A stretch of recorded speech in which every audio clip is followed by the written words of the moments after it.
Hi నమస్తే viewers. Political express chief editor Nagaraj ఈరోజు అనంతపురం జిల్లా అధ్యక్షులు కొనకొండ రాజేష్తో ప్రత్యేక ఇంటర్వ్యూ. రాష్ట్రంలో రాజకీయ పరిస్థితులు, అధ్యక్ష పదవి కైవసం తదితర అంశాల గురించి చర్చిద్దాం. Let's go.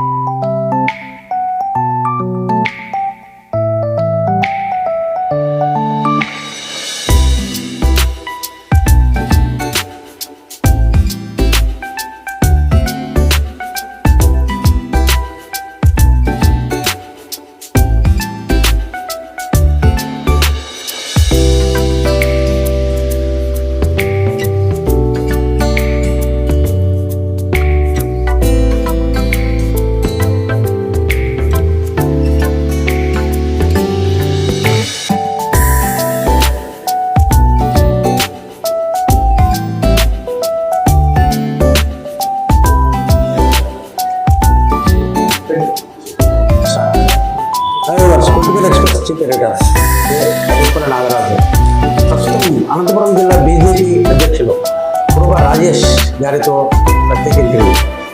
నమస్కారం రాజేష్ గారు. నమస్కారం. మీ ఛానల్కి కానీ అందరూ సబ్స్క్రైబర్స్ అందరికీ నమస్కారం. బీజేపీ జిల్లా అధ్యక్ష పదవి మొట్టమొదటిసారిగా నాకు తెలిసినంత వరకు బీసీలకు ఇవ్వడం పార్టీ కంగ్రాచులేషన్స్. తర్వాత పార్టీకి మీకు ఈ జిల్లా అధ్యక్ష పదవి పార్టీలో మీరు కనబడుతున్న పర్ఫార్మెన్స్ చూసిచ్చారా, డబ్బు చూసిచ్చారా, క్యాష్ చూసిచ్చారా?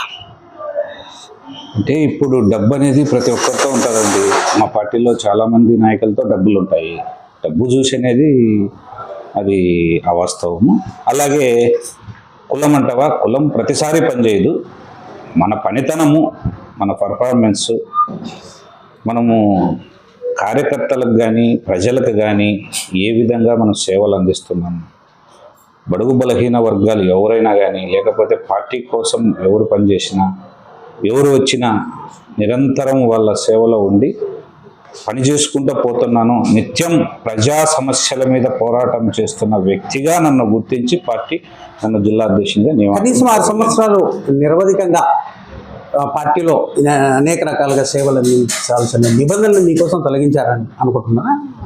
అటువంటిది ఏం లేదండి. మా పార్టీ కొన్ని నిబంధనలు, నియమాలు పెట్టుకున్నది వాస్తవము.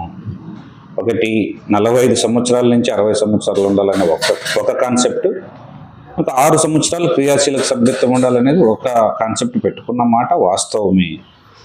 కానీ మనం పెట్టుకున్న నిబంధనలు ఒక్కొక్కసారి ఒక్కొక్క సమయంలో తొలగించాల్సిన పరిస్థితి వచ్చింది కాబట్టి దాన్ని ఇచ్చేశారు. కానీ నా కోసం నిబంధనలు తొలగించారనేది అవాస్తవము. పార్టీ పెద్దల నిర్ణయము. వాళ్ళు ఏ విధంగా పార్టీ మంచి కోసం, పార్టీ ఎదుగుదల కోసం పార్టీ పెద్దలు తీసుకున్న నిర్ణయం మాత్రమే నేను చెప్పగలను. ఇప్పుడు ఇంతవరకు మీరు రాజేష్ అంటే పూర్వ సంఘం నాయకునిగా ఒక కులం కార్డు, దాని ద్వారా మీరు ఏ విధంగా సేవలు అందించబోతున్నారు, దాని నుంచి ఎలా బయటికి రావాలనుకుంటున్నారు? అంటే రాజేష్ అంటేనే పూర్వ సంఘానికి సంబంధించిన వ్యక్తి. బీజేపీలో అన్ని కులాలను, అన్ని రకాల వర్గాలను కలుపుకొని మీరు చేయాల్సిన పనులు చాలా ఉంటాయి కదా. మీ కులం కార్డు నుంచి ఏ విధంగా బయటకు రావాలనుకుంటున్నారు?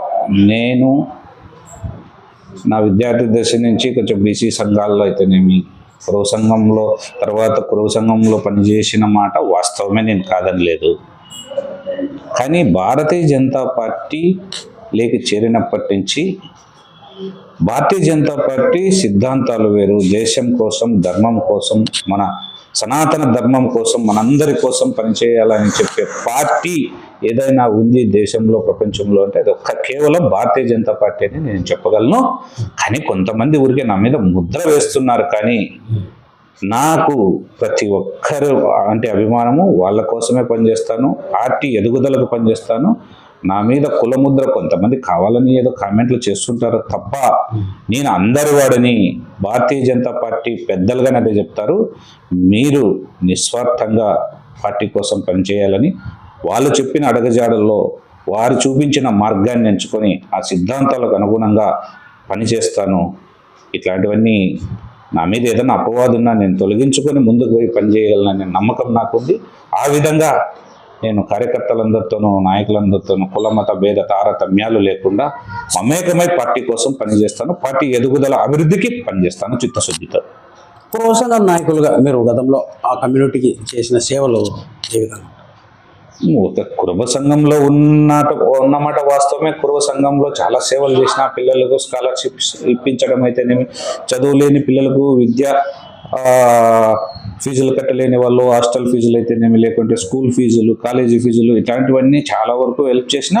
అటు చేస్తూ బడుగు బలహీన వర్గాల పిల్లలకు కానీ మా మండలంలో కానీ నియోజకవర్గంలో చాలా మంది పిల్లలకు ఫీజులు కట్టా. గుళ్ళ నిర్మాణానికి నేను విరివిగా చందాలు ఇచ్చా.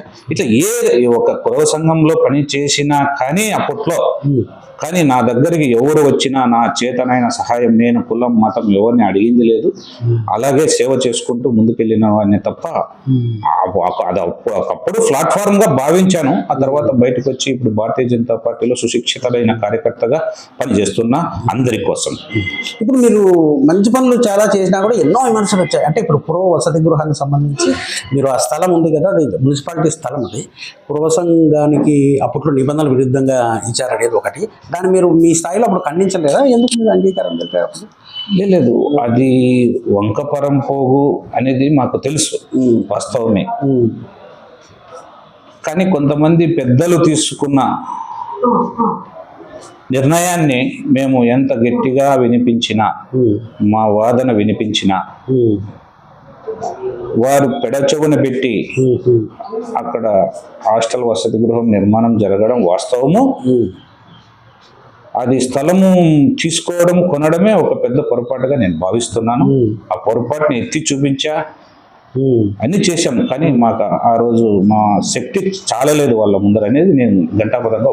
ఆ వసతి గృహం నిర్మాణంలో కూడా కొంత నిధులు వసూలు గోల్మాల్ జరిగింది అనేది ఆరోపణ ఉంది. దాని మీద కూడా ఆ వసతి గృహ నిర్మాణం జరిగినప్పుడు కానీ, లేకుంటే అది ఎవరితో నిధులు సేకరించినారనేది నేను మాత్రం దాంట్లోకి ఎప్పుడు తొంగి చూడలేదు.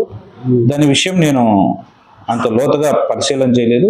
భవనం అయితే నిర్మాణం ఉన్న దాంట్లో భవనం నిర్మాణం జరిగింది, అదైతే వాస్తవము. ఆ వసూళ్ళు జోలి అది ఎంత మాత్రం అనేది పారదర్శకంగా జరిగిందని నేను భావిస్తున్న నిర్మాణం అయితే. ఒకటి రెండు మామూలు విమర్శలు వచ్చేటివి, దాన్ని మనం ఏం చేయలేని పరిస్థితి. మీరు అప్పట్లో సంఘం నాయకులుగా ఉన్నప్పుడు ఉరవకొండ నియోజకవర్గంలో భూస్వామి కొంతమంది వైసీపీ నాయకుల మీద బహిరంగ ఆరోపణ చేశారు. మీరు చేస్తున్న దందాలను మేము ఎండగట్టి ప్రభుత్వం దృష్టి తీసుకెళ్తాం, శిక్షలు వేయిస్తామని. ఈ రోజు కూడా కట్టుబడి ఉంటారా దానికి? కట్టుబడి ఉన్నాను. నేను 2020లో భారతీయ జనతా పార్టీలో చేరిన వెంటనే నాకు జిల్లా ఉపాధ్యక్ష పదవి ఇచ్చినప్పుడు నాకు ఉరవకొండ నియోజకవర్గ బాధ్యతలుగానే మా పార్టీ మాకు అప్పచెప్పడం జరిగింది. స్థానికంగా వచ్చిన ఫిర్యాదుల మేరకు, స్థానిక అక్కడ ఉన్న ప్రజల ఫిర్యాదు మేరకు నేను వాళ్ళ చేసిన వైసీపీ నాయకులు చేసిన దందా అయితేనేమి, అవినీతి అయితేనేమి, భూ ఆక్రమణలు అయితేనేమి నిర్ద్వందంగా ఆధారాలతో సహా ప్రెస్ వాళ్ళని పిలిచి ప్రెస్ వాళ్ళకు ఇచ్చి ఆ ఆధారాలని కలెక్టర్ గారికి, ఎస్పీ గారి దృష్టికి తీసుకెళ్లి వాళ్ళ మీద కేసులు బుక్ చేయించి ఇప్పటికీ కోర్టులో కేసులు నడుస్తున్నాయి. నేను ఏమాత్రము ఎవరు దందాలు చేసినా, భూదందాలు వెనక్కి తగ్గేదైతే లేదు. దానికి నేను ఎప్పుడు కట్టబడే ఉంటాను, దానికి భయపడే పరిస్థితే లేదు కొనకొండల రాజేష్. ఎందుకంటే ఎవరు ఏం చేసినా, అక్రమాలు చేసినా దాన్ని వెలికి తీయడం నా బాధ్యత, ప్రజలకు తెలియజెప్పడం నా బాధ్యత. ఇప్పుడు గోరంట్ల మాధవ్ ఇష్యూ సంబంధించి దాని మీద మీరు ఏం కామెంట్ చేయాలనుకుంటున్నారు? ఏముందండి, గోరంట్ల మాధవ్ విషయము చూస్తున్నాము. ఆయన ఒక రకంగా ఉండొచ్చు, నేను కమ్యూనిటీ గురించి మాట్లాడడం లేదు. నాకు వ్యక్తిగతంగా మంచి పరిచయమే ఆయన. కానీ ఆయన తప్పు చేసినాడని అక్కడ విజయవాడ CCLలో మన కేసు నమోదైంది. వాళ్ళ పార్టీలో పనిచేసిన వాసిరెడ్డి పద్మ గారే ఆయన మీద కంప్లైంట్ ఇచ్చారు. దాని పని మీద చట్టం పని చేసుకుపోతుంది. ఆయన తప్పు చేసినాడు అని తెలిస్తే కోర్టు ఖచ్చితంగా శిక్షిస్తుంది. ఆయన కానీ ఒక సిఐగా పనిచేసి రాజకీయాల్లోకి వచ్చాడు కదా, ఆయనకు కానీ చట్టం అంటే తెలుసు కాబట్టి ఆయన చట్టాన్ని గౌరవిస్తాడని నేను అనుకున్నాను. ఆయన మీద కేసు బుక్ అయింది, వాస్తవం అందరికీ తెలిసిందే. మహిళా కమిషన్ చైర్పర్సన్ వైఎస్ఆర్ గవర్నమెంట్లో పనిచేసిన వాసిరెడ్డి పద్మ గారు కంప్లైంట్ ఆధారంగానే అనంతపురంకి వచ్చి ఆయనకు నోటీసులు అందించడం మనం అందరం చూస్తున్నాము. దాని మీద నువ్వు పోరాటం ఎదుర్కోవాలి. కానీ ఏ టీవీ వాళ్ళు చేసినారు, ఏ రాజకీయ నాయకుడు చేసినారు, ఈ విమర్శ అనేది కులాలను పెట్టి అనడం అది తప్పు అని నేను భావిస్తున్నాను. కొన్ని దశాబ్దాల కాలం నుంచి బీజేపీ దాదాపు పార్టీ ఏర్పడినప్పటి నుంచి అనంతపురం జిల్లాలో సర్పంచుల దగ్గర నుంచి ఎమ్మెల్యేల వరకు పెద్దగా ప్రాతినిధ్యం వహించిన సందర్భాలు ఎక్కడ లేవు. దాదాపు అగ్రవర్ణాల చేతుల్లోనే ఈ అధ్యక్ష పదవులన్నీ కొనసాగాయి. మొత్తం నాకు తెలిసినంత మొట్టమొదటిసారిగా బీసీ నాయకునిగా మీరు అధ్యక్ష పదవి స్వీకరించిన తర్వాత పార్టీని ఏ విధంగా పటిష్టపరచబోతున్నారు? మీ ప్రణాళిక ఏంటి? పార్టీ రాబోయే స్థానిక సంస్థల ఎన్నికలకు ఏ విధంగా సిద్ధమవుతున్నారు? పార్టీ సంస్థాగతంగా బలపడాలనేది మా పార్టీ ముందు నుంచి ఇక్కడ ఎవరు అధ్యక్షులైనా స్టేట్ ప్రెసిడెంట్ ఎవరైనా సంస్థాగతంగా బూతుల నిర్మాణం అయితేనేమి, శక్తి కేంద్ర నిర్మాణం అయితేనేమి, లేదంటే మండల కమిటీలు అయితేనేమి, మోర్చా కమిటీలు అయితేనేమి, ఇవి పకడ్బందీగా నిర్మాణం చేసుకున్నప్పుడు మాత్రమే పార్టీ ముందుకెళ్ళగలదని మేము మా పార్టీ పెద్దలు సూచన చేస్తూనే ఉంటారు, మాకు దిశ నిర్దేశం చేస్తూనే ఉంటారు. కానీ ఆ దిశగా అడుగులు కొద్దిగా పడింది పోయిన కాలంలో సంగిరెడ్డి శ్రీనివాసులు గారు అధ్యక్షులుగా ఉన్నప్పుడు.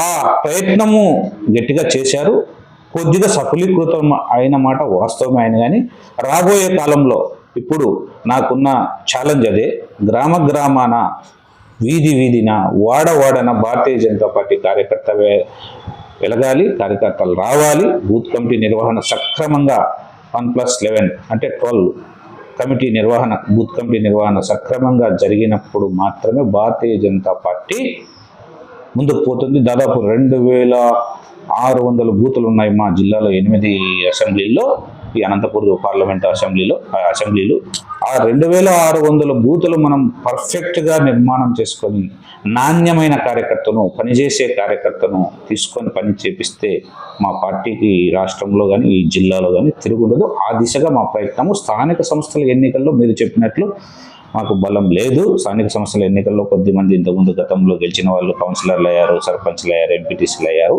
కానీ ఇప్పుడు కూటమిలో ఉన్నాం మనం, కానీ ఒక ప్రభుత్వంలో భాగమే. మా వాటా మేము తీసుకొని, మేము ఎక్కడైతే బలంగా ఉన్నామో మా బలాన్ని నిరూపించుకొని, మాలో కానీ సత్తా ఉంది, మా వల్ల కానీ ఎంపీటీసీలు, సర్పంచ్లు, జెడ్పీటీసీలు, జెడ్పీ చైర్మన్లు, కార్పొరేటర్లు, లేకపోతే మేయర్లు, కౌన్సిలర్లు, ఇంకా స్థానిక సంస్థల ఎన్నికలు ఏ వచ్చినా దాన్ని ఎదుర్కొనే దానికి భారతీయ జనతా పార్టీ ఎప్పుడు సిద్ధంగా ఉంది. దాని వైపు ఖచ్చితంగా అడుగులు వేస్తాం. ఆ విధంగా పార్టీని ముందుకు తీసుకెళ్లాలని ఒక ప్రణాళికబద్ధంగా ముందుకెళ్తానని మీ ముందర నేను గంటాపదంగా చెప్తాను. ఎందుకంటే ప్రణాళికబద్ధంగా ఒక యాక్షన్ ప్లాన్ లేకుండా వెళితే మాత్రం మీరు చెప్పినట్లు పార్టీ ఎదగదు. పార్టీ ఎదగాలంటే ఒకటే సంకల్పము, గ్రామ స్థాయిలో వార్డున కార్యకర్తను తయారు చేసి బూత్ కమిటీల నిర్వహణ పక్కాగా జరిగితే మాత్రం ఈ రాష్ట్రంలో తిరిగే ఉండదు భారతీయ జనతా పార్టీకి. పక్కన ఉన్న తెలంగాణ అయితేనేమి, కర్ణాటక అయితేనేమి, ఇంకో రాష్ట్రాలు అయితే ఏ విధంగా బలంగా ఉందో ఆ విధంగా తీర్చిదిద్దడానికి ఈ జిల్లాలో సాయశక్తులా నేను కృషి చేస్తానని తెలియజేస్తున్నాను. ఆంధ్రప్రదేశ్ బీజేపీ అనంతపురం జిల్లా అధ్యక్షులుగా నాకు కులం ప్రాతిపదికతో పని చేసే వానికి పట్టం కట్టారు. ఎలాంటి సిఫారసులతో నేను జిల్లా అధ్యక్షులు కాలేదో నా పర్ఫార్మెన్స్ నేను నిరూపించుకుంటాను. ఫీల్డ్ లెవెల్లో గ్రామ స్థాయి నుండి నగర స్థాయి వరకు పార్టీని పటిష్టం చేయడమే నా కర్తవ్యం అంటున్నాడు Rajesh. Thank you very much Rajesh.